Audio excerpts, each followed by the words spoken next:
Ang matinis na tunog ng telepono ang bumasak sa katahimikan ng umaga. Sa ika-30 beses tulala akong nakatitik sa screen kung saan kumikislap ang pangalan ng biyenan kong si Teresita. Sunod-sunod ang pagdating ng mga mensahe sa messenger. Hanggang kailan mo balak takasan ang manggagawing bahay? Anibersaryo ng pagkamatay ng lolo. Pero ang manugang, hindi man lang mag-abalang magpakita para maghanda ng pagkain. Gusto mo bang ipahiya ang pamilya natin sa magkamag-anak? Huwag mong isipin na dahil nanganak ka ng lalaki, pwede mo nang gawin ang lahat ng gusto mo. Hanggat nabubuhay ako, hindi ka pwedeng umakyat sa ulo ko. Umuwi ka na ngayon din. Hinihilot ko ang aking sentido na pumipintik sa sakit. Sige na, uwi na ako. Pagod kong bulong habang inaabot ang aking bag. Pero hindi, tiyak na mag-iskandalo na naman siya. At si Marco, na maipit sa aming dalawa, ay muling magdurusa. Sa sandaling iyon, isang magaspang na kamay ang biglang umagaw ng pasaporte mula sa aking makamay. Inay, napapitlak ako at nag-angat ng tingin. Sa gitna ng silit, nakatayo ang aking ina. Ang kanyang nga mata ay mapula at puno ng matinding samanganglop at sakit. Walang imik, buong lakas niyang ibinato, sa salamin na mesa, ang isang lumang karton na folder. Ang malakas na kalabok nito ay tumama sa aking dibdib. Hanggang kailan ka magpapakatanga, Annalyn? Nanginginig at basak ang boses ng aking ina. Buksan mo ang mata mo at basahin mo. Basahin mo ang bawat salita. At pagkatapos, magdesisyon ka. Karapat-dapat pa bang bumalik ka sa impyernong iyon? Napakunot ang nuko. Ang masalita ni inay ay parang isang baldeng malamig na tubig. Dahan-dahan kong binuksan ang folder. Ang unang bumungad sa akin ay isang medical certificate mula sa isang psychiatric hospital. Ang pangalan ng pasyente, ang ama ni Marco. Natigilan ako at dali-daling inilipat ang pahina. Maresulta itong pagsusuri at konklusyon mula sa isang pribadong klinika. Pasyente, Marco, diagnosis. Mataas na panganib ng namamanang schizophrenia. Umiinom ng mataas na dosis ng neuroleptic. Ano? Ano to? Nay, pautal kong sabi, habang nararamdaman ang panlalamig ng aking likod at ang mapait na bara sa aking lalamunan. Nakakagulat, di ba? Mapaklang ngiti ni inay, habang bumubuhos ang luha sa kanyang nga mata. Nung nagmamadali silang ikasal kayo dahil sa pagbubuntis mo, naginala na ako. Ang sakit na yan ay nagmula pa sa kanyang lolo. Pagkatapos, naipasa sa kanyang ama, at ang asawa mo, araw-araw na palihim na umiinom ng gamot. Akala mo, ang mabigla ang pagsabog niyang galit, kung saan sinisira niya ang lahat sa paligid at sinasakal ka, ay dahil lang sa stress sa trabaho, tulad ng palusot niya kapag humihingi ng tawad. Ang puso ko ay kumabog ng napakabilis na parabang gustong kumawala sa aking dibdib. Ginamit ko ang nanginginig kong kamay upang ilipat ang pangalawang dokumento. Ngabang statement ito at mga kontratangang utang. Ang 4 na palapak na townhouse na may liking 200 metro kwadrado, na ipinakmamalaki ni Teresita at tinatawag na gintong lupa, ay matagal na palang nakasanla sa bangko. Nalugi ang aking biyenang lalaki, at ang utang ay umabot na sa halos 150 milyong piso. Patuloy na lumalaki ang interes, at ang pamilya ay lubog na sa utang. Ang ikatlong dokumento ay ang prenuptial agreement na minsan kong pinirmahan. Sa kasong iwalayan, kailangan kong umalis na walang dala, kahit isang sentimo. At may tatak pa ang isang manggaganso na naghahangat ng pera na minalas. Ang huli sa folder ay hindi isang dokumento, kundi isang salansan ng nga makukulay na litrato. Nang makita ko ang maito, huminto ang aking pahinga. Ang puso ko ay parang pinigang isang kamaw, at ang dugo ko ay nanigas sa aking mga ugat. Sa malitrato, ang aking Marco, hubad, ay masiding yumayakap sa isang babaeng may maputing balat at alon-alon na buhok. Siya si Clarice, ang sales department head, isang 26 taong gulang na babae na palaging nasa aming bahay at nagdadala ng regalo. Bawat salita niya ay punong pekeng tamis. Annalyn, Marco, at base sa itsura ang lugar sa litrato, hindi ito isang murang hotel, kundi ang aming sariling silid-tulugan. Malinaw na ang lahat. Nay, saan mo nakuha ang lahat ng ito? Bulong ko, habang nararamdaman ang panunuyo ang aking lalamunan. Walang luhang dumaloy, tanging isang nakakaduwal na pandidiri ang bumara sa aking lalamunan. Huwag mo nang tanungin kung saan. Ako ang nanay mo at hindi ko kayang panoorin ang anak kong nalulunod sa basurang ito. Mahigpit akong niyakap ni inay, hinahaplos ang aking magulong buhok, at humagulgol. Magising ka anak, anong klaseng pamilya sila sa iyo? Nakikita ka lang nila bilang isang surrogate mother at isang panakip butas para sa kanilang may sakit na angkan at pekeng karangyaan. Walang lakas kong binitiwan ang mga litrato sa sahig. 3 taon ng aking kabataan, 3 taon ng pagtitiis, ng kahihiyan mula sa aking biyenan at lahat ay para lang sa isang marumi at hindi kapanipaniwalang panloloko. Kring, kring, tumunog na naman ang telepono. Ito na ang ika-31 tawag. Huminga ako ng malalim, hinawakan ang gilid ng mesa ng napakahigpit na namuti ang aking mga buko. Ang kahinaan at pagiging sunod-sunuran ng isang bilanggo sa kusina ay naglaho. Sa aking mamata ngayon, tanging ang malamig na determinasyon ng isang ina, isang hayop na nasukol at handang magpakita ng pangil. Kinuha ko ang telepono at sinagot ito. Nakikinig ako. Ang boses ko ay nagyelo at nakakatakot sa sobrang kalmado. Sa kabilang linya, patuloy pa ring sumisigaw si Teresita. Aba, ang kapal ng mukha mo. Alam mo ba kung anong oras na? Bakit hanggang ngayon hindi mo pa dinadala ang sarili mo rito? Gusto mo bang utusan ko si Marco na palayasin ka? Ngumisi ako ng mapait at malupit. Huwag na po kayong mag-abala. Kumapit po kayong mabuti sa inyong impyerno. Ngayon pa lang nagsisimula ang kasiyahan. Ibinaba ko ang tawag at ibinato ang telepono sa sofa. Ang kasunduan ay nasira, at ang paghihiganti ng isang ina ay opisyal nang nagsimula. Hindi pa man napapatong ang teleponong may lamat sa sofa, muli itong nag-vibrate. Sa pagkakataong ito, lumitaw sa screen ang pangalan ng aking asawa. Huminga ako ng malalim, sinagot ang tawag, at inilagay sa loudspeaker. Ano bang pinagagawa mo riyan? Tumatawag si mama at humahagulgol sa telepono. Isang matinis at halatang bagong gising na boses ni Marco ang narinig ko, kahit halos tanghali na. May anibersaryo ngang pakamatay, tapos nag-iinarte ka. Asawa ka, manugang ka, tungkulin mong pumunta rito at mag-ayos ng mesa. Walang mamamatay diyan. Huwag mong isipin na dahil nanganak ka kay Enzo, reyna ka na. Tumawa akong isang tuyo at pasigaw na tawa na umalingaw-ngaw sa sala ang bahay ang aking ina. Asawa, o baka naman perpektong panakip butas lang para pagtakpan ang skitsofrenia sa inyong angkan? Nakaroon ng katahimikan sa kabilang linya. Narinig ko kung paano natigilan si Marco at huminto sa pahinga. Nagpatuloy ako sa pagitan ng nangalit na mangipin, habang nalalasahan ang dugo sa aking bibig. Ano? Nagulat ka? At saka, yung townhouse ninyo, nakasanla sa bangko, at ang 150 milyong pisong utang ng tatay mo. Ay, muntik ko nang makalimutan ang iyong kaibig-ibig na si Clarice, ang masunurin mong empleyado. Mahahabang binti, maputing balat, siguro magaling din sa kama, kaya mo dinala sa sarili nating higaan. Annalyn, ano bang pinagsasabi mo? Sinong nagpakain sa iyong makasinungalingang iyan? Nasaan ka? Ay send mo ang location mo, susunduin kita. Nanginginig ang boses ni Marco. Bigla niyang binago ang tono mula sa pagiging matalas tungo sa pagiging malambing. Huwag ka nang mag-abala. Asikasuhin mo na lang ang bahay mo. Magpa-fill ako ng annulment. Sa akin mapupunta si Enzo. Tapos ang usapan. Hindi ko na siya binigyan ng pagkakataong magsalita pa. Ibinaba ko ang tawag at binlock ang kanyang numero sa lahat ng messaging apps at social media. Humarap ako sa aking ina. Pinipigilan ang maluhang handa ng bumuhos dahil sa samang loop. Nay, pakibantayan muna si Enzo ngang ilang araw. Kailangan kong pumunta agad sa Maynila. May mga bagay na hindi ko hahayaang yurakan nila. Dali-dali akong nakimpake ang ilang damit at sumakay sa pinakamalapit na bus papuntang Maynila. Sa buong biyahe, habang umuugoy sa upuan, nakikita ko sa aking isipan ang maimahe mula sa malitratong iyon na dumudurog sa aking kaluluwa. Pagdating sa terminal, hindi ako sumakay ang taksi papunta sa bahay na dati kong tinawag na tahanan. Sa halip, dumiretso ako kay Bea, ang aking matalik na kaibigan mula pa noong unibersidad. Nang makita niya ang aking magulong itsura at ang malamig na kislap sa aking mamata, natakot si Bea at sinalubong ako. Diyos ko! Annalyn, anong nangyari? Binukbok ka na naman ba ni Marco? Tatawag akong pulis. Ibinaksak ko ang aking bag sa sofa. Nilagok ang isang basong tubig na iniabot ni Bea, at pabulong na sinabi, hindi. Niloko niya ako sa sarili naming kwarto, at ang buong pamilya niya ay nilinlang ako sa lahat ng bagay mula sa mga sakit hanggang sa mga utang.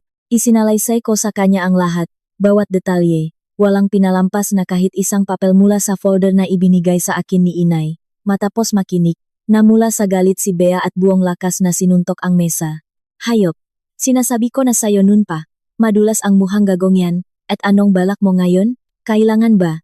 Tatawagan ko ang mga tropa, bibigyan nila ng leksyon yang dalawang yan. Hindi? Umiling ako, habang tinatapik ang nga daliri sa salamin na mesa. Masyadong delikado ang nga ganyang klase enggulo, baka makasuhan pa ako. Kailangan ko ang 100% na ebidensya. Ngayon, nasa anibersaryo si Teresita. Si Marco, tiyak na nasa trabaho pa. Kailangan kong makapasok sa bahay na iyon at kunin ang lahat ng kailangan ko. Suot ang hoodie, madilim na salamin, at medical mask, Tumawag ako ng taxi at bumalik sa pamilyar na 4 na palapag na townhouse. Gamit ang ekstrang susi na itinago ko sa ilalim mo paso, tahimik kong binuksan ang pinto. Napakatahimik sa loob ng bahay. Ang amoy ng insenso ay humahalo sa amoy ng amak na karaniwan sa kahalumikmigan ng Maynila, na nagpapahirap sa pahinga. Mabilis akong umakyat sa ikatlong palapak at itinulak ang pinto ng aming silid tulugan. Ang unang bumungat sa akin ay ang nakakadiring gulo. Sa sahig, nakakalat ang isang manipis na pulang bestidang gawa sa puntas. Lumapit ako sa aparador, hinaluhok ito, at mula sa pinakasulok ay kinuha ang 3 set ng mamahaling damit panloob na gawa sa puntas. Siguradong hindi akin ang sukat.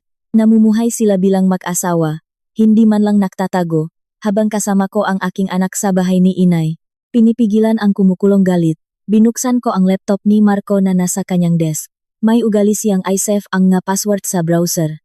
Sa loob ng wala pang 15 minuto, habang nahahalungkat sa kanyang personal na email at messenger, natagpuan ko ang isang nakaatat na PDF file na may pamagat na kasunduan sa pagbili at pagbebenta ng apartment. Naklik ako. Bawat linya ay parang saksak ng kutsilyo. Si Marco, ang aking asawa, ay bumibili ng isang apartment sa isang elite na residential complex sa halagang 30 milyong piso, ang pangalan ng pangalawang may-ari. Hindi, ang pangalan ng nag-iisang may-ari. Clarice Santos, 30 milyon. At isang linggo lang ang nakalipas. Humihingi siya sa akin ng huling 50,000 pisong ipon ko para kay Teresita, para sa mga pangangailangan ng pamilya. Nagrereklamo sa mga paghihirap sa kanilang construction business.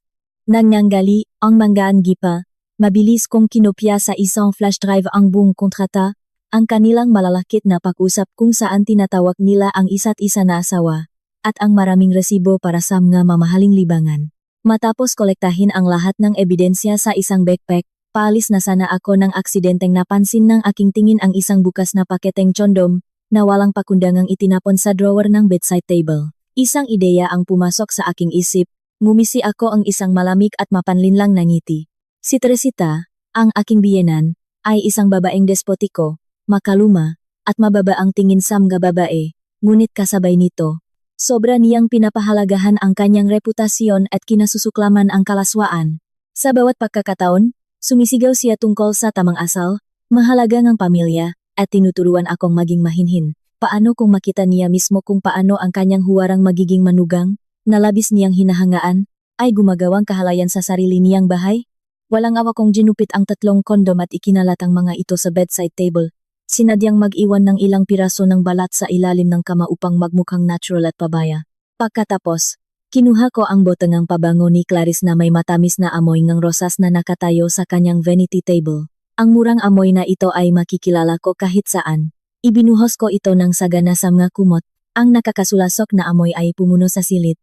Bahagya kong pinakpak ang kumot na seda. Na lumilikha, ne perpektong, imitasyon nege isang lugar nege isang marahas at mabilis na natapos na pag-ibigan. Nakatayo sa pintuan, huli kong sinulyapan ang dati kong tahanan. Ang aming litrato sa kasal sa dingding ngayon ay tila katawa-tawa at nakakahiya. Ang aking ngiti doon ay mukhang sobrang tanga. Magsaya kayo Clarice Marco. At kayo rin Teresita, bulong ko. Nagsisimula pa lang ang palabas. Mahilig kayong maglaro? Gagawa ako ng isang napakagandang entablado para sa inyo. Isinara ko ang pinto. Iniwan sa likod ang nga taon ngang kahihiyan at kadiliman. Mabilis na bumaba sa hagdan. Nawala ako sa gitna ng maraming tao sa isang abalang kalsada sa Maynila. Ang aking isipan ay malinaw at malamig na parang yelo. Kailangan kong mahanap ng isang napakahusay na abogado. Ang walang awang digmaan para sa kaligtasan ay nagsimula na. Paglabas sa bahay na amoy katrayduran, tumiretso ako sa opisina ni Ate De Leon, isang kilalang espesyalista sa mga annulment at property disputes sa Maynila na inirekomenda ni Bea. Habang nakaupo sa harap ng matalinong abogado, hindi ako umiyak o nagreklamo. Inilagay ko lang sa mesa ang flash drive at ang lumang folder na iyon. Gusto kong mag-file ng annulment. Ang kustodiya ng aking anak ay dapat nasa akin lamang, at ayaw kong makaroon ng anumang kinalaman sa kanilang 150 milyong pisong utang, malinaw kong sinabi. Ang boses ko ay matalas na parang labaha. Mabilis na tiningnan ni Ate De Leon ang madokumento, bahagyang itinaas ang kanyang kilay. Ang prenuptial agreement na ito ay napakatuso, halatang may layuning iwanan kang walang-wala. Ngunit sa magkapekeng medical certificate, hindi matatawarang ebidensya ngang pangangalo niya. At ang pagtatangka ngang iyong asawa na itago ang ari-arian sa pamamagitan ng pagbili ngang apartment para sa kanyang krida, marami kang alas. Ang tanong ay, mayroon ka bang sapat na katapangan para ilabas ang lahat ng ito sa publiko at sa korte? Ihanda ninyo ang madokumento. Hindi nila ako binigyan ng daan para umatras, kaya wala rin akong dahilan para protektahan ang kanilang bulok na reputasyon. Alas 3 ng hapon, sa isang tahimik na coffee shop sa Bonifacio High Street, kakaunti ang tao. Ang hangin na pumapasok sa mga bintana ay malamig, ngunit hindi ito may kukumpara sa lamig na parang yelo sa aking kaluluwa. Dahan-dahan kong hinahalo ang aking mainit na saan nang bumukas ang pinto at pumasok sina Marco at Teresita. Nang makita ako, agad na sumugot si Teresita. Itinuturo ako ng kanyang daliring may mga mansang katandaan at sumisigaw sa buong coffee shop sa kanyang paus na boses. Aba, magaling. Ang buong pamilya ay nagtipon para sa anibersaryo. At ang manugang ay nakaupo rito sa coffee shop, bihis na bihis. Pinaglalaruan mo ba kami? O tumakas ka sa bahay kasama ang kalaguyo mo, kaya nakapatay ang telepono mo? Haliparot, huminga ako ang taa, hindi man lang nag-angat ngang tingin. Maupo po kayo, inay. May mga tao rito. Magtira naman po kayo ang kaunting kahihiyan. Kahihiyan? Alam mo pa pala ang salitang iyan, pinalo ni Teresita ang mesa, na nagpatapon ng saa. Ilang beses kang tinawagan ng biyenan mo, pero nawawala ka, pinapahirapan ang asawa mo na hanapin ka, napakaarte mo, akala mo dahil nanganak ka kay Enzo, pwede mo na kaming paikot-ikutin. Mabilis na pinaupo ni Marco ang kanyang ina at humarap sa akin. Sinimulan niya ang kanyang litanya ng murang moralidad na may mukhang puno ng pekang pasensya at pagpapatawad. Annalyn, tama na. Kung may problema, pag-usapan natin sa bahay, bilang mag-asawa. Nakinig ka lang sa maksismis at nakimbento kang kung ano-ano, pinapahirapan mo ako at si mama. Puro stress ako ngayon sa trabaho, mga utang, pinapahamak ako nga kasosyo. Sana man lang nagpakita kang simpatya, hindi yung nag-iiskandalo ka tungkol sa hiwalayan. Naisip mo ba si Enzo? Tigilan mo na yung kalokohan mo, humingi ka ng tawad kay mama, at mamayang gabi, mag-impake ka na pauwi. Dahil sa mawalang kwentang salitang iyon, nasusuka ako.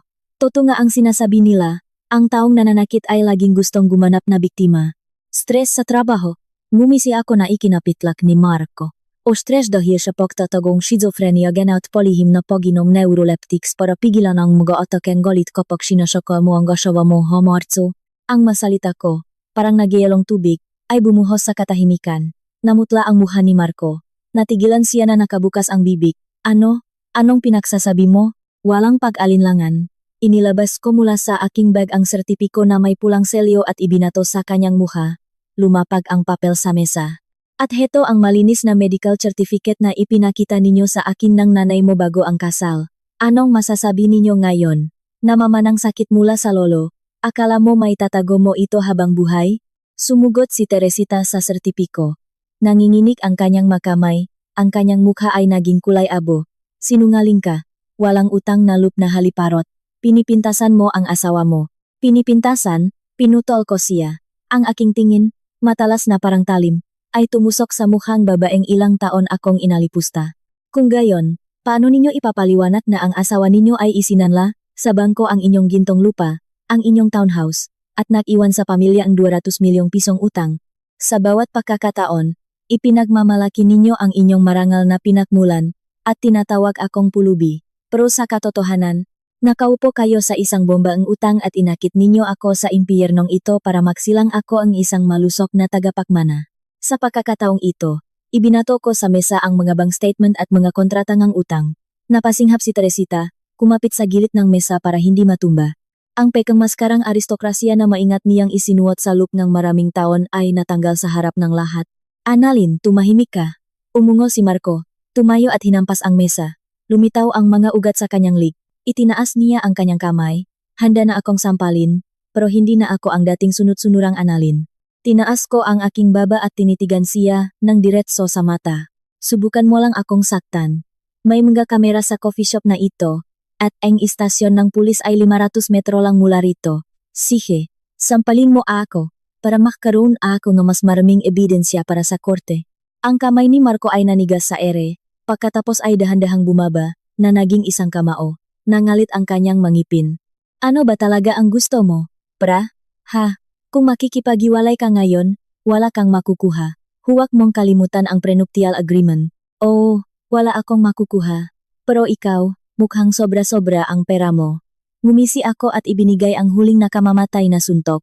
Inilabas ko ang kopya ngang kontrata ngang pagbili nga apartment na nakakahalaga ngang 30 milyong piso sa pangalan ni Clarice Santos, at ang salansan ng malitrato kung saan sila naglalambingan sa aming kama.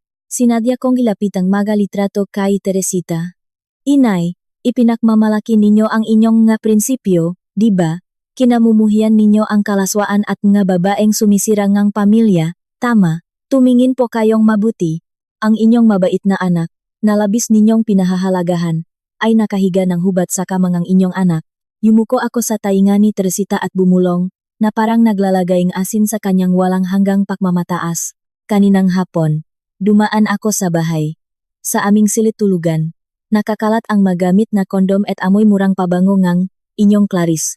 Nagpakasaya sila sa mismong bahay kung saan kayo nagdarasal sa inyong nga ninuno, napakadiri. Ano? Lumaki ang mamata ni Teresita. Tila sumirit ang kanyang presyon, kinuha niya ang nalitrato. Nang makita ang kanyang kaisa-isang anak na hubad sa yakap ng isang empleyado at marinig ang tungkol sa mga kondom sa kama, ang kanyang mukha ay naging kulay ube. Humarap siya kay Marco. Nanginginig ang kanyang boses sa pakadismaya at galit. Diyos ko, Marco, anong kababuyan ang ginagawa mo sa ating bahay? Anak, dinala mo pa ang haliparot na yan para ipahiya ako. Inay, huwag ninyo siyang pakinggan. Kasinungalingan lahat yan. Ipaliwanag ko. Nagpapanik si Marco na magpaliwanag, tagaktak ang pawis. Inabot niya ang galitrato, ngunit inagaw ito ni Teresita at buong lakas na sinampal siya. Ang tunong sampal ay bumasak sa katahimikan ng coffee shop. Ilang customer sa kalapit na mesa ang lumingon at nagsimulang magbulungan. Ang palabas ng pagbaliktad ng laro ay napakaganda. Ang kaaweng aking kaaway ay hindi laging kaibigan. Ngunit ang paggamit sa kamay ng isang despotikong biyenan para parusahan ang isang taksil na asawa ito ay tunay na nakakapanabik. Kalmado kong kinuha ang aking bag at isinuot ang aking coat.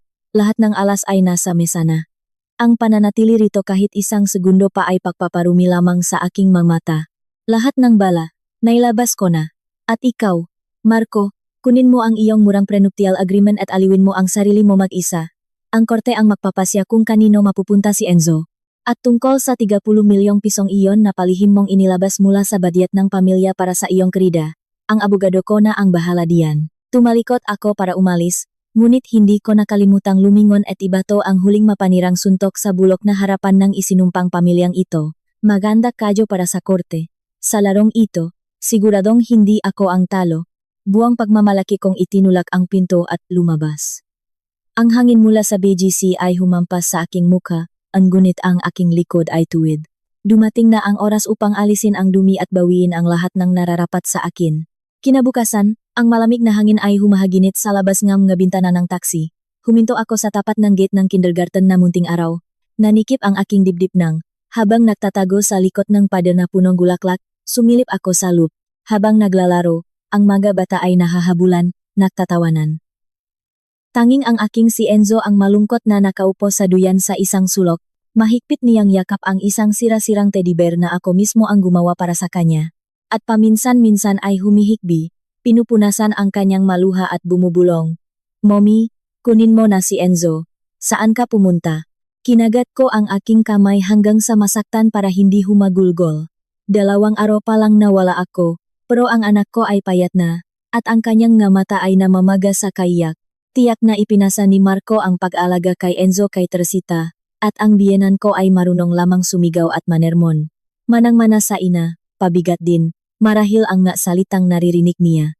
Muntik na akong lumabas sa aking pinagtataguan, handang sumugot, kunin ang aking anak, at tumakas mula sa makamandag na pamilyang ito. Ngunit pinigilan ako.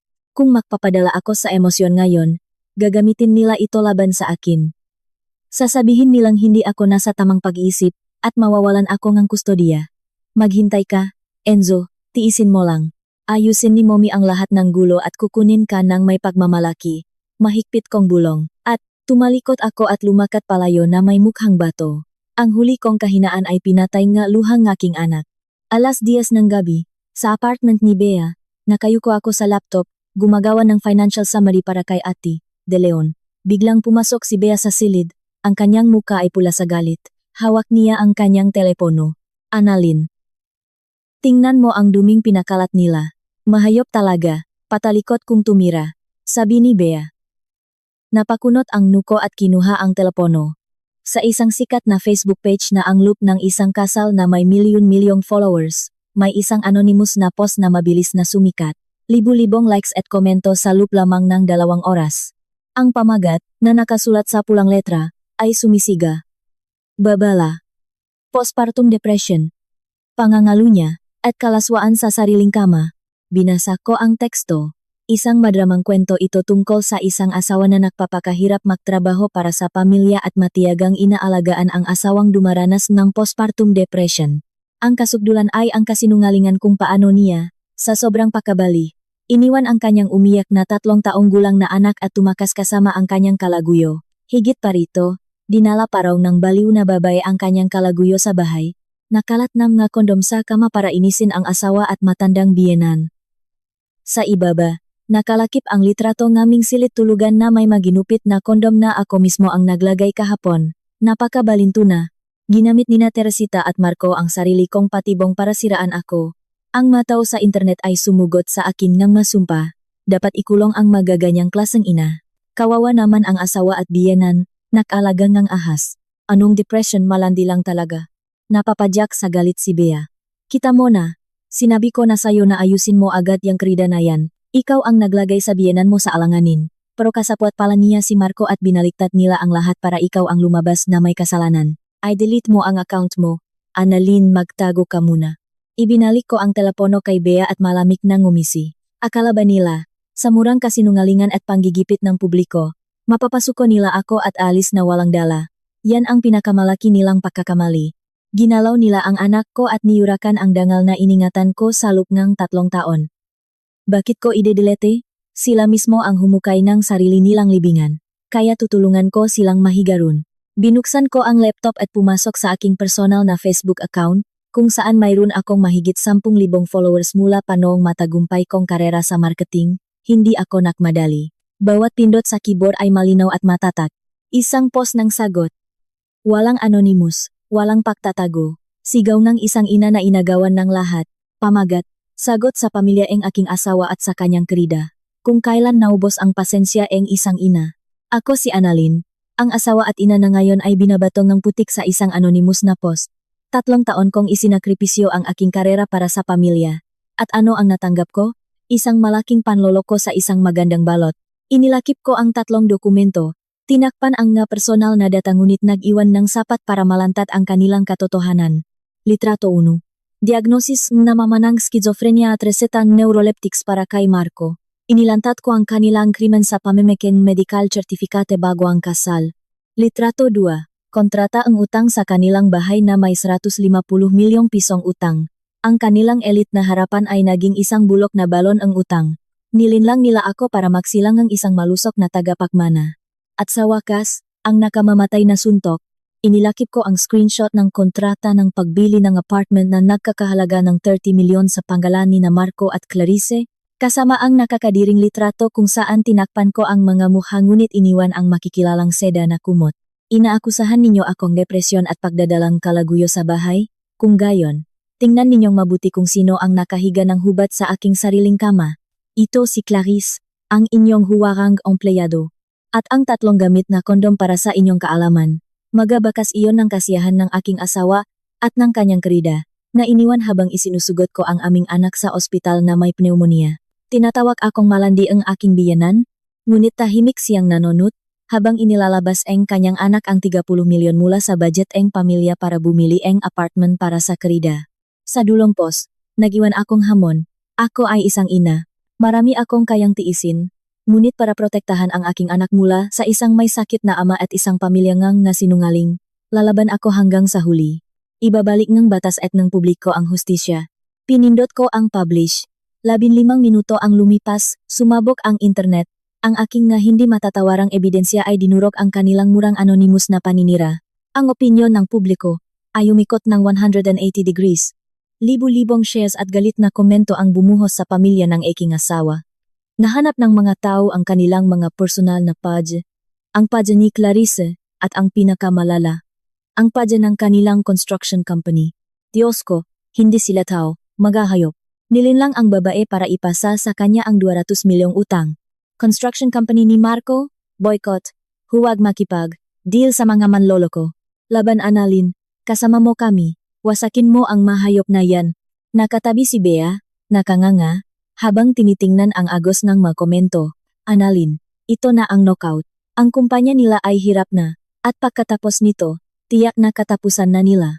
Mabubuhay sila ngayon na mas masahol pa sa impyerno. Sumandal ako sa upuan. Ang screen ng telepono ay walang tigil sa pag-ilaw mula sa mga missed call ni na Marco at Teresita. Ngunit inilagay ko ito sa airplane mode. Ang gabing ito, gugugulin nila sa pagtanggap ng ng libu-libong tao. Ang kapadar, na reputasyon na binuo ni Teresita sa buong buhay niya ay winasak ko sa isang klik lang.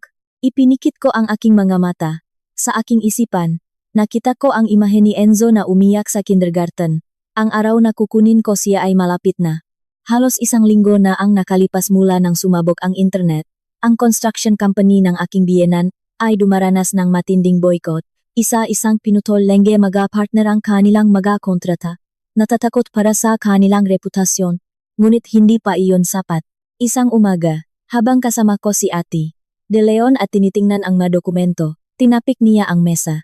Annalyn, sa matangang publiko at sa mga ebidensyang pangangalo niya, panalo ka. Ngunit sa laban para sa kustodya ni Enzo, mayroon kang isang kahinaan, pananalapi. 3 taong kang naging housewife, habang si Marco, sa papel, ay nananatiling deputy director na may stable na kita. Mas papaboran ng korte ang sinumang makakapagbigay ng mas magandang material na kondisyon para sa bata. Kailangan mong trabaho na may mataas na sahot, agad-agad. Kinuyom ko ang aking mga kamao. Oh, hindi ko maaring mawala ang aking anak dahil lang sa isang income statement. 2:00 ng hapon, nasa headquarters ako ng isang malaking retail corporation. Ang HR director, isang babae sa katanghalian ng edad, ay tinitingnan ang aking resume. Ang iyong nakaraang karanasan ay kahanga-hanga. Ngunit 3 taon kang hindi nagtrabaho. Ang marketing ay nagbabago araw-araw. Paano kami makakasiguro na kaya mo ang posisyon ng marketing director?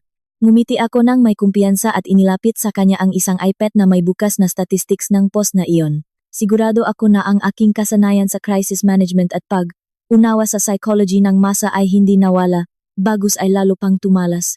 Tiyak na nabasa ninyo ang post na yumanik sa internet ilang araw na ang nakalipas. Ako ang gumawa ng senaryo. Pumili ng oras para ilabas ang nga ebidensya, at ginabayan ang opinyon ng publiko. Gumawa ako ng isang media campaign na hindi gumastos ng kahit isang piso sa advertising, ngunit umabot sa mahigit 2 milyong tao sa isang gabi. Kailangan ninyo ba ang isang direktor na sumusunod sa trends, o isang taong lumilika at kumokontrol nito? Natigilan ang babae. Ang kanyang tingin, mula sa pagiging mapanuri, ay naging interesado. Pagkatapos ng 15 minuto, lumabas akong gusali na may kontrata para sa isang probationary period. Posisyon, Marketing Director. Panimulang sahot, 250,000 piso kada buwan. Ang unang ladrilyo sa pundasyon para sa pagbabalik ni Enzo ay nailatak na. Paglabas ko pa lang sa parking lot, tumunog ang telepono. Isang hindi pamilyar na numero. Hello Ana, ako si Mr. Velasco. Ako ang chairman ng board ng Stroy Garant Construction Company. Isang malalim na boses ng lalaki na amoy sigarilyo ang narinig ko. Palagay ko, naayos mo na ang issue sa patunayan kita para sa korte. Ngayon, gusto mo bang makaroon ng karagdagang sandata para tuluyang wasakin ang pamilyang kumukulong sa iyong anak? Napakunot ang nuko. Stroy Garant. Ito ang pangunahing kakumpetensya ang kumpanya ni na Marco. Anong kailangan ninyo sa akin? Isang kasunduan. Pagkatapos ng kalahating oras, VIP cabinet sa isang Chinese restaurant sa huling palapag ng Metropole Hotel. Mag-isa kang pumunta. Pagkalipas ang kalahating oras, pumasok ako sa isang tahimik na silit na amoy sandalwood. Sa isang mesa na gawa sa mahogani, nakaupo ang isang lalaking nasa 50 anyos, may puting buhok at matalas na tingin ng isang matandang lobo. Itinuro ni Mr. Velasco ang isang upuan para sa akin. Annalyn, hindi na ako magpapaligoy-ligoy pa. Inilapit niya sa akin ang isang makapal na brown na sobre. Narito ang lahat ng mga itim na bank statement. Ebidensya ng pamemeke ng mabil at tax evasion ng kumpanya ng iyong asawa. Ang 200 milyong utang ay barya lang. Ang ama ni Marco ay nag-import ng mga pekeng materyales at gumawa ng mga pekeng bill para paktakpan ang malugi. Kung ang madokumentong ito ay mapunta sa economic police, ang iyong biyenan at si Marco ay makukulong, at ang kanilang kumpanya ay agad na isasara. Tumibok ang aking puso. mga krimen sa ekonomiya. Ito ang pinakamalakas na suntok na kayang wasakin ang pundasyon ng pagmamataas ni Teresita. Bakit ninyo ito ibinibigay sa akin? Malamay nang ngumisi si Mr. Velasco. Dahil hindi ko ito maring hawin ng direkta. Makalabang kami, makmumukha itong maruming laro. Bukod dito, may personal din akong dahilan. Tinapik niya ang mesa gamit ang kanyang daliring may malaking singsing. Sa tingin mo, saan nakuha ang iyong Clarice ang pera para sa mga branded na damit at sa posisyon ng department head? Noong nakaraang taon, siya ang aking krida. Natigilan ako, inalagaan ko siya, kinuha ko siyang elite na apartment, binigyan ko siyang pera, pero masyadong sakim ang babaeng ito. Ninakaw niya sa akin ang database ng mga VIP client at ibinigay kay Marco kapalit ng posisyon, at pagkatapos ay kinumbinsi pa siyang bilhin siya ng apartment na nakakahalaga ng 30 milyon para iwanan ako. Gusto kong mawasak siya, mapahiya, at magdusa habang buhay. Inilabas niya mula sa kanyang bulsa ang isang maliit na itim na flash drive. Narito ang aming pribadong video at audio recording kung saan siya umiyak at nagmamakawa sa akin na bigyan siya ng pera para bayaran ang mga utang ng kanyang pamilya. Ikaw ngayon ay isang media personality. Alam mo kung paano ito gamitin, tama ba? Huminga ako ng malalim, pinipigilan ang pagduwal.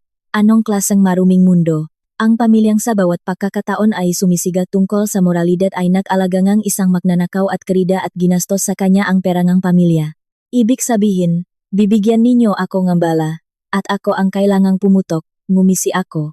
Gagamitin ninyo ang kamay ngang iba para tanggalin ang kakumpetensya at magiganti sa dating krida. Habang ako ay makakakuha ng ebidensya para ipakulong ang mag-ama. Bawin ang aking anak, at iwanan silang walang-wala. Eksakto, tumango si Mr. Velasco.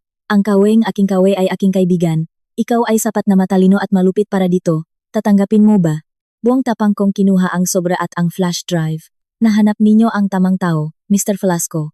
Hindi ko lang pipindutin ang gatilyo. Sasabugin ko ang kanilang pekeng mundo hanggang sa pundasyon. Maghintay kayo ang balita. Lumabas akong restaurant. Handa na ang lahat. Sa aking isipan, mayroon na akong perpekto at walang awang plano. Teresita, Marco, Clarice, maghintay kayo. Ang inyong tunay na bangungot ay ngayon palang magsisimula. 4:30 PM. Habang tinitingnan ko ang isang marketing plan sa opisina, tumunok ang telepono. Ang pangalan ng guro ni Enzo ang lumitaw sa screen. Isang masamang kutob ang tumago sa akin. Dali-dali kong sinagot. Annalyn, pumunta ka agad sa eskwelahan. Ang lola ni Enzo, kasama ang isang hindi kilalang babae, ay nag-iskandalo sa gate. Pilit na kinukuha ang bata. Umiyak siya. Pinipigilan namin sila ang guwardiya, pero napaka-agresibo nila. Sa boses na huro, mayroong takot, at sa likod ay maririnig ang makasihaw at ang nakakadurok pusong iyak na aking anak. Huminto ang aking puso. Hawakan ninyo siya. Pakiusap, huwag ninyong ibigay. Darating ako sa loob ng 5 minuto. Sigaw ko, ibinato ang panulat, kinuha ang bag, at tumakbo palabas ng opisina na parang isang sugatang hayop. Ang biyahe papunta sa kindergarten ay parang walang katapusan. Sa aking isipan, iisa lang ang tumatakbo, nag-all-in na sila.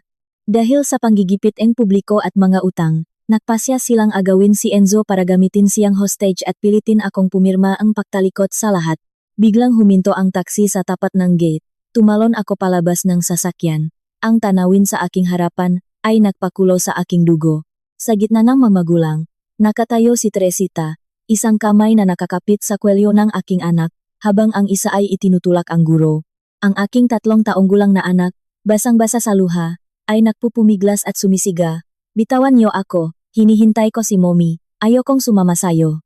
Sa tabi niya, nakatayo si Clarice. Suot ang isang hapit na damit na seda at madilim na salamin.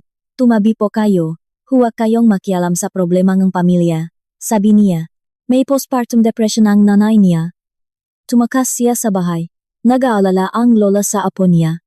Enzo, halika kay Tita Clarice, bibilhan kita na robot. Huwag ninyong galawin ang anak ko, nga hayop kayo. Ang sigaw ko ay tumagos sa ingay. Nagiwalay ang mga tao.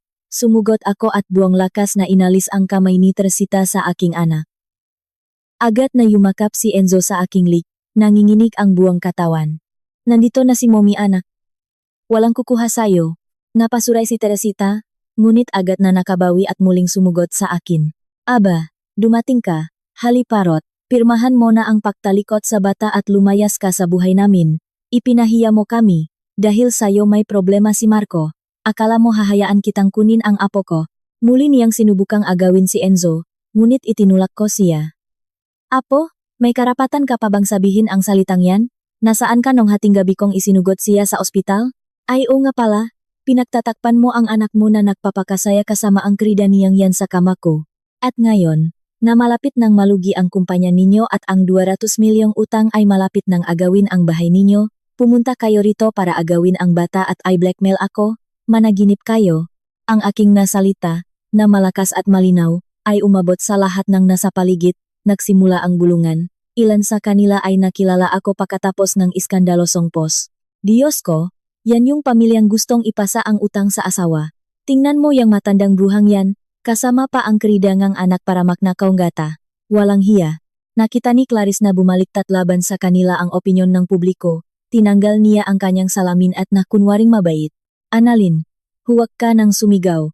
Natatakot ang mga bata. Ayusin natin to sa bahay. Kami ni Marco, may nararamdaman kami. Palayain mo na siya.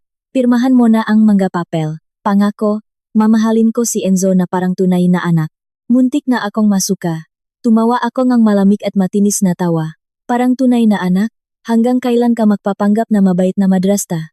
Krida, sanay kang humingi ng para sa matandang si Mr. Velasco para bilhin ang posisyon mo. Tapos kumapit ka kay Marco para maglabas siya ng 30 milyon para sa apartment mo. Ikaw ang magpapalaki sa anak ko? Sa pagbanggit ng pangalan ni Mr. Velasco, natigilan si Clarice. Namutla ang kanyang muha. Anong pinagsasabi mo? Sinungaling. Inilabas ko ang aking telepono at pinatugtog ang audio recording na kinopya ko mula sa laptop ni Marco. Itinapat ko ang telepono sa speaker ng guardhouse. Sa buong palaruan, umalingaw-ngaw ang pabebe na boses ni Clarice. Mommy Teresita, kumbinsihin niyo na po yang si Annalyn na pirmahan ang paktalikot sa ari-arian. Si Enzo. Hayaan niyo muna sa kanya, kukunin din natin yan. Kung gusto niyo talaga ng apo, ako na lang po ang mag-aanak para sa inyo. At kapag nanganak na ako, ipapadala natin yang si Enzo sa lolo't lola niya sa probinsya. Para saan pa yang sabit na yan? At pagkatapos ay narinig ang kuntentong tawa ni Teresita. Oo anak, tama. Alisin natin silang dalawa, at sa atin na ang lahat. Hindi pa tapos ang recording, ngunit sumabog na sa galit ang matao. Naubos ang pasensya ng mamagulang. Mga demonyo, gusto nilang itapon ang bata. Umalis kayo rito. Ang eskwelahan ay hindi lugar para sa mga basurang tulad ninyo. Sigaw mula sa lahat ng dako. Sumugot ang matao sa kanila, may sumisigaw, may kumukuha ang video. Ilang matitipunong ama ang humarang sa aming harapan, pinoprotektahan kami at pinapaalis sina Teresita at Clarice. Nadapa si Teresita at muntik ng matumba. Abang si Clarice, tinatakpan ang mukhang bag, ay mabilis na nagtago sa isang eskinita sa gitna ang gayamaga panlale. Nang mawala ang kanilang makaawa-awang anyo, tumahimik ang palaruan. Napaupo ako sa lupa, mahigpit na niyayakap ang aking anak. Mommy, huwag mo akong iwan. Ayoko kay Lola, ayoko kay Daddy. Ikaw lang ang gusto ko, humihikbi siya. At doon lang ako umiyak ng mainit at maalat na luha. Ang lahat ng aking pagpipigil. Ang lahat ng aking bakal na kalooban ay gumuho sa yakap ng aking munting anak. Nandito na ako, mahal ko. Hindi ko nahahayaang saktan kaninuman. Uwi na tayo. Ang laban na ito ay nagtapos sa kanilang lubos na kahihiyan, ngunit alam ko, na nasukol na si Teresita, hindi siya titigil. Ang palabas ay hindi pa tapos. 3 araw ang lumipas. Habang nagpre-present ako ay ninabagong marketing plan sa board of directors, tumunog ang aking telepono. Muli, ang guro ni Enzo. Humingi ako ay ninapamangingat sinagot ito. Annalyn, pumunta ka agad sa Sklifosovsky. Si Enzo, nasa ICU siya. Nangginginig sa iyak ang boses ni guro habang maririnig ang sirena ng ambulansya. Kakarating lang niya sa klase. Bigla siyang nilaknat ng mataas. Tapos nakumbulsyon, bumula ang bibak. Naksimula siyang hindi makahinga. Nagdilim ang aking paningin. Nahulog ang madokumento sa sahig. Tumakbo ako palabas ng meeting room. Hindi na alam ang gagawin sa sobrang takot at sumugot sa ospital. Sa koridor ng ICU, amoy gamot. Sa salamin, nakita ko ang aking si Enzo, maliit at walang kalaban-laban sa isang malaking puting kama. Ang kanyang maliit na kamay ay puno ng catheter. Ang kanyang mukha ay walang kulay. Ang puso ko ay parang pinupunit. Lumabas ang isang doktor. Kayo po ba ang ina? Napigilan namin ang konvulsyon, pero napakasama ngang resultang dugo. Sa dugo ang inyong 3 taong gulang na anak, may natakpuang malaking dosis ngang isang malakas na tranquilizer para sa mga matatanda. Ito ay gamot para sa matinding psychotic episodes. May lason sa katawan NG bata, 10 minuto pa at maaaring nagkaroon na NG permanenteng pinsala sa utak o paginto NG paginga. Tranquilizer para sa mga matatanda. Nahilo ako, ang mahuling araw, kasama ko si Enzo at si Bea. Ako mismo ang nagluluto ng kanyang pagkain. Saan galing? Hayop ka, ibalik mo sa akin ang apo ko. Mula sa elevator, lumabas si Teresita, at sa likod niya si Marco.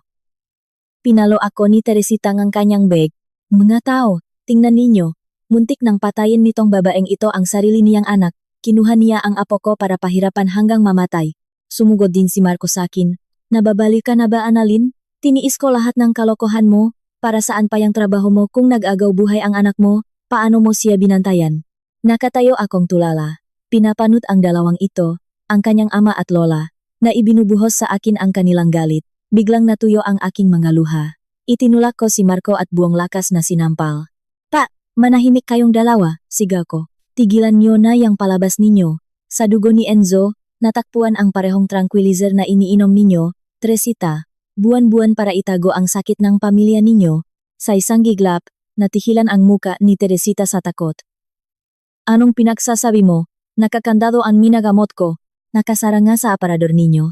Pero ang aso ninyong ulol ang naglabas para mangagat ng tao. Inilabas ko ang aking telepono at pinatuktok ang video mula sa CCTV ng kindergarten na ipinadala sa akin ng guro. Ipinakita ko ito sa kanilang mga muha. Sa video, makikita kung paano nung nakaraang araw, si Clarice, na naka-hoodie at mask, ay lumapit sa bakod kung saan naglalaro si Enzo. Tinawag niya ito at sa pagitan ng ngarehas, inabutan ng isang pink na kandi.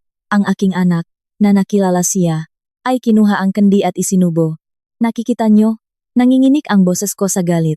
Ang inyong pinakamamahal na krida, sa inyong pahintulot, ay pinakain ngang lason ang anak ko. Kinamumuhian ninyo ako dahil inilabas ko ang baho ninyo. Kaya nilason ninyo ang bata para agawin siya sa akin. Tama. Si Marco, habang tinitingnan ang screen, ay nagsimulang manginig. Humarap siya sa kanyang ina. Mama, paano nakuha ni Clarice ang magamot mo? Nag-transfer ka sa kanya ng 200,000, para barito yon. Si Teresita, puti na parang papel, ay napasandal sa pader. Wala siyang masabi. Ang katotohanan ay nakapangingilabot. Tiningnan ko silang dalawa nang may walang hanggang pandidiri. Hindi sila tao, mademonyo sila. Para sa pera at reputasyon, handa nilang patayin ang isang 3 taong gulang na bata. Tumawag na akong pulis. Malamig kong sinabi. Ang video, ang resulta ang pagsusuri, lahat nasa investigador na. Sa pagkakataong ito, hindi kayo makukulong dahil sa utang. Makukulong kayo dahil sa pagtatangkang pakpatay sa aking anak. Tumalikot ako at pumasok sa silid ng aking anak. Iniwan sa likod ang dalawang walang lakas na katawan na bumagsak sa sahig ng koridor ng ospital. Para sa mga luha nga aking anak, babayaran nila itong kanilang kalayaan. Kinabukasan, sa ospital, naganap ang isang komprontasyon. Dinala sina Teresita at Clarice na may kasamang na pulis. Sa harap ng investigador, bumigay si Teresita. Hindi ako. Siya ang may gawang lahat. Kinumbinsi ako ni Clarice na ibigay sa kanya ang mga tableta. Sabi niya, bibigyan niya lang ng konting dosis para makatulog ang bata at madali niyang makuha sa eskwelahan. Lola niya ako. Hindi ko papatayin ang apo ko. Sumigaw si Clarice. Sinungaling. Kayo ang nag-utos sa akin. Sabi ninyo, lakihan ko ang dosis para mabaliw si Annalyn sa lungkot at pirmahan ang lahat ng papel. Ang kanilang masamang alyansa ay gumuho. Tahimik kong inilagay sa mesa ang bank statement na ibinigay sa akin ni Mr. Velasco. Huwag na kayong magtalo kung sino ang punot dulo. Sa araw ng paglason, pumasok sa account ni Clarice Santos ang eksaktong 200,000 piso mula sa account ng ama ni Marco. Ang purpose of payment, cash expenses. Ito ay isang organisadong pagtatangka sa pagpatay. Pareho silang natihilan. Sa kanilang mga pulso, kumalabog ang mga posas. Ngunit simula pa lang iyon. Sa parehong araw, sinalakay ng economic police ang kanilang construction company. Ang madokumento mula kay Mr. Velasco ay nagawa ang kanilang trabaho. Inaresto ang ama ni Marco sa mismong opisina dahil sa pandaraya at tax evasion sa napakalaking halaga. Agad na isinarang ang bangko ang townhouse. Ang kanilang pekeng mundo ay gumuho sa isang iglap. Kinagabihan, sa koridor ng ospital, nakasalubong ko si Marco. Kaawa-awa siya, lasing, hindi nag-ahit, at marumi ang damit. Nang makita ako, lumuhod siya. Annalyn, pakiusap, patawarin mo ako. Iligtas mo si Papa, iligtas mo si Mama. Hindi ko alam ang tungkol sa paglason. Siya ang may kasalanan. Si Clarice, hihiwalayan ko siya, babawiin ko ang apartment. Magsimula tayo ulit. Kailangan ni Enzo nga ma. Tinawanan ko siya sa mukha. Magsimula ulit? Kasama ang isang duwag na hayop na nanutlang habang nilalason ng nanay at krida niya ang sarili niyang anak? Tingnan mo sa salamin, Marco. Muntik nang mamatay ang anak ko dahil sa inyo. Noong nga sandaling hindi siya makahinga, anong iniisip mo? Ang krida mo o kung paano ako iwan ng walang-wala? Tiningnan ko siya nang may nagyayalong paghamak. Ang para sa apartment, babawi nga abogado ko. Conjugal property yan. Ang nga magulang mo ay makakatanggap ng nararapat sa kanila. At ikaw, isang bangkarote na may criminal record. Mawala ka sa buhay ko bago pa ako tumawag ng gwardiya. Bumaksak siya sa sahi. Tinitingnan ako na parang isang halimaw. Naintindihan niya. Lahat ng pinto ay sarado na. Tumalikod ako at pumasok sa silid ng aking anak. Ang bagyo ay lumipas na. Oras na para maghintay sa bukang liwewe ang hustisya. 2 buwan ang lumipas. Sa malamig na courtroom, tapos na ang lahat. Sa bench ng maakusado, nakaupo ang makaawa-awang anino ng mataong minsang umalipusta sa akin. Si Teresita, puti na ang buhok at wasak. Si Marco, payat at takot. Si Clarice, tinatakpan ang muka. Sinubukan ng kanilang abogado na gamitin ang argumento ng pagiging wala sa sarili ni Clarice at isang pekeng audio recording kung saan ako raw ay nagbabanta na gamitin ang aking anak. Ngunit dinurok ni Ati De Leon ang kanilang kasinungalingan. Ipinakita niya ang konklusyon nga eksperto tungkol sa pag-edit ng recording at ang nga ebidensya mula kay Mr. Flasco na nagpapakita kung gaano katusong at kalkulado si Clarice. Ang tuloy mabigat. Ipinapasiyang korte na si Clarice Santos ay nakasala at hinahatulan ng 5 taong pagkakakulong. Si Teresita ay napatunayang nakasala at hinahatulan ng 4 na taong pagkakakulong para sa sadyang pagdudulot ng malubhang pinsala sa kalusugan ng isang menor de edad. Ang ama ni Marco ay hinatulan ng 7 taon para sa mga krimen sa ekonomiya. Si Marco, 3 taon ng probasyon para sa pakikipagsabuatan at pagtatago na Mariarian. Sa usaping sibil, pinapawalang bisa ang kasal. Ang bata ay mananatili sa ina na si Annalyn, at tinatanggalan si Marco ang karapatan bilang magulang hanggang sa may bagong desisyon ang korte. Ang apartment na nakakahalagang ng 30 milyon ay kukumpiskahin at ang kikitain ay hahatiin ayon sa batas. Ang 200 milyong utang ay idineklarang personal na utang ng pamilya ng asawa. Pumalo ang martilyo ang hukom. Humagulgol si Clarice. Hinimatay si Teresita. At si Marco, nakaupo lang, nakatingin sa kawalan, habang pinoposasan ang kanyang ina. Nawala sa kanya ang lahat. Nakatayo ako sa gitna ng silid. Dumaloy ang luha sa aking ngapisngi. Ngunit hindi ito luhangang pihati. Ito ay luhangang kalayaan. Mula sa likod, tumakbo papalapit ang aking mamagulang. Umiiyak sa tuwa, yumakap ako sa kanila. Tapos na, Nay, Tay, nagtagumpay ako. Malaya na tayo. 3 buwan ang lumipas. Ang sikat ng araw ay bumuhos sa aming maliit ngunit maaliwalas na apartment sa isang tahimik na lugar sa Maynila. Ang tawa ni Enzo ay umalingaw-ngaw sa masilit. Gumaling na siya. Muling naging masayahin at walang alalahanin. Ang aking mamagulang ay nag-aasikaso sa hardin. Ito ang aming tahanan, puno ng kapayapaan at pagmamahal. Dinala sa akin ni Bea ang isang liham mula kay Marco. Humihingi siyang tawad. Sa sobre, mayroong isang savings passbook na may 300,000 piso sa pangalan ni Enzo at isang pirmadong pagtalikod sa makarapatan bilang magulang. Pupunta ako sa Timog para magtrabaho sa construction. Patawarin mo ako sa lahat. Hangat ko ang kaligayahan ninyo ng anak mo. Sulat niya. Inilagay ko ang passbook sa isang drawer. Ang perang ito ay para kay Enzo kapag siya ay naging 18 na. At si Marco, nabayaran na niya ang kanyang utang. Sa parehong sandali, isang email mula sa trabaho ang dumating. Hindi lang ako naging permanente, kundi na-promote pa bilang Director of Strategy na may sahot na hindi ko pinangarap 3 taon na ang nakalipas. Kinagabihan, nang tulok na ang lahat, binuksan ko ang aking Facebook account. Ang post na nagsimula ng lahat ay nandun pa rin. Saksi sa aking sakit at sa aking pakikibaka. Tiningnan ko ito at mahinahong pinindotong dalata. Tinanggal ko ito hindi dahil nagpatawad ako. May mga bagay na hindi pinapatawad. Tinanggal ko ito upang bitawan ang nakaraan at magsimula ng bagong buhay. Mula sa segundong ito, ang buhay nina Annalyn at Enzo ay tungkol na lamang sa kalayaan at sa hinaharap. Kinabukasan, Hawak ko ang kamay ni Enzo habang naglalakad kami sa kalye. Ang hangin ay may amoy ng sariwang umaga. Ang araw ay sumisikat sa ibabaw nga bubong, binabalot ang lahat ng mainit na liwanag. Mommy, tingnan mo, ang liwanag ng araw ngayon, sabi ni Enzo, nakatingin sa langit. Hinikpitan ko ang hawak sa kanyang maliit na kamay at may ngiting humakbang pasulong. Oh, mahal ko, ang bukang liwewe ay dumating na, halika na.